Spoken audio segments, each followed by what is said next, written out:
So I'll zoom in when you're ready. Oh, okay. This is the model of the skin.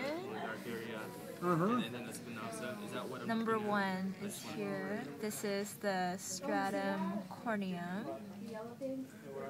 1A is this white layer underneath. This is a... And that's the stratum lucidium. Yes, it underneath does, that, but I would back off this layer with all the dots in the middle. The granules. The granules. That's stratum granulosum.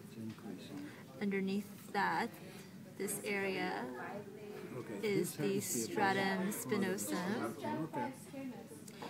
And the bottommost layer of the epidermis is this dark layer here, and that's called the stratum basale or stratum germinativum. And let's see. This is the dermis. This up here, these little bumps, that's the papillae. Papillae. Plural. Yes. Let's move on. So this yellow stuff is adipose tissue. We'll move on to the sweat glands. So the sweat glands, they open up directly to the surface of the skin. So for example, this would be one. Okay, yeah. This is a large one. And that's what we were like expecting to see, but we're magnified so much that it, Then we'll move on to hairs. This is a good example of a hair. You see the difference, right? This middle portion of the hair, the innermost part, is called the medulla. So it just looks like a big B, which is the next layer to the surface, is called the cortical substance. Well, let me get this a little bit higher now. Further from that is called the cuticle. So around the hair is a covering called the sheath. The pointer, and you may need to focus. The pointer is on the germinativum layer. 2/3 You see immediately below that of the hair under the surface So that's the germinativum layer. is called the That root. one little layer. 2/3 of the top to the point where it exits the surface is called the shaft. Then you have that dark layer.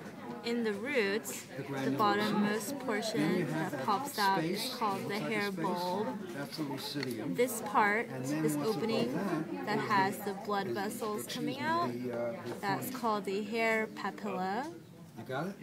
No E, just A. Papilla. Just one. Practical, if I were to use this Then slide, we'll talk is to about put the sebaceous pointer glands. Those are the oil glands, and they're always connected to a hair. Say, for example, For example, this one. what's the name of that? There should be a hair here, but this is another example of one. We're missing a hair there. Yes, we got a wax. And the hairs, there's always a muscle that connects to them. This muscle is called erector pylorus. I say that for you, so don't you worry. These are responsible for goosebumps sometimes. And also you didn't That's it. That's it, okay. So this is the model of the skin. So just remember the mode of secretion for the actual sweat glands is apocrine, and the mode of secretion for sebaceous glands is merocrine. Oh, and this is the epidermis until the stratum germinativum. And then it's a dermis. And then dermis, and this is the subcutis or subcutaneous layer. Also, did we talk about the churro? Yeah. Remember the churro? What was the churro? Yeah. What was that? The churro was... That